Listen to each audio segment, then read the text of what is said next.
To start off my digital story, I was in Riddle Elementary School in a kindergarten classroom. I learned a lot about literacy learning and teaching this year in TE 405. Prior to 405, for example, I thought that vocabulary was best taught in schools through games and flashcards. However, because of the course readings and peer discussions, I now believe that the best means of learning vocabulary is through a vocabulary-rich environment. Throughout the semester, the combination of information from the course text, peer discussion, and experience from my field placement has changed and influenced my beliefs as a teacher. The information from the course text has expanded my views on literacy development and given me a better sense of literacy development goals.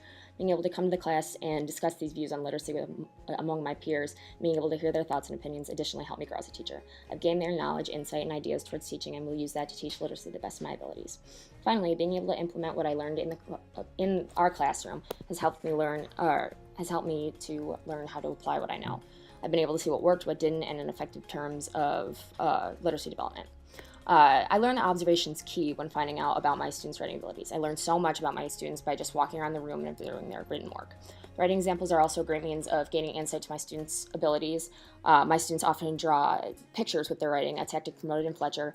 That helps me decipher some of their written words are really misspelled. For example, this is an example of student work from my text-based discussion lesson. I had students write whether polar bears should live in the zoo or in the wild and give me a reason behind their thinking. The student's sentence is readable, but it's misspelled, and the fact that she drew a tree with food confirms that she meant that to write that a polar bear should live in the wild because they can find their own food. Additionally, student drawing helped me get a better sense of their comprehension if their writing is lacking. For example, one student wrote wild polar bears, but she included a picture of mountains with snow on it, fish for the polar bear to eat, the polar bear's family, and ice cubes. These are all examples of sportive details we discussed in our talk, so her drawing showed me that she truly understood the content of the story, even when her sentence didn't give a lot of detail. One key idea about a writing workshop that I'd include in my day would be sharing. I believe that collaboration among students is so important. Can be a means of self-evaluating, sparking ideas, and evolving student thought. In my writing workshop, I had students write about their least favorite food and why they didn't like it. I started off by giving them an example that I do not like cooked carrots because they're mushy, and then gave students some time to think. After I asked them to share their thoughts. By doing so, I allowed students to gain insight from their peers. One student even agreed with his peer and changed his idea, stating that he disliked his peer's example more than his own. A typical day of writing instruction, if I was teaching a new writing topic, such as creating a beginning, middle, or end to my story, I would start by explicitly teaching and modeling the topic. I'd offer a graphic organizer to allow students to visualize how they would set up their story. Next, I would offer time for collaboration. Depending on the topic, I would have students share openly if they had a great idea or a question about the assignment. I would have students offer their opinions and add onto their peers' thoughts. Then I would allow students to find their own comfy writing spot and then write.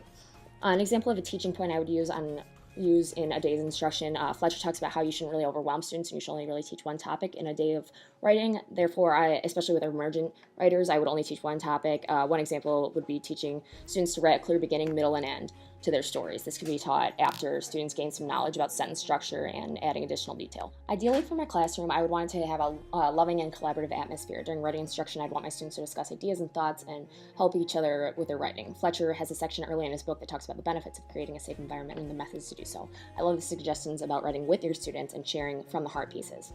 Hopefully this tactic would show that writing can be fun and a great means of expressing their feelings rather than just a school assignment. In the future, I will think of literacy learning in a creative sense. I believe that reading and writing can be such fun activities, but lessons often make them seem like a burden. I want to make sure that I'm providing a safe and enthusiastic environment that will allow students, that will make students want to advance their literacy development. I really plan to engage with students, writing and sharing alongside them as a means of creating a community environment and sparking motivation.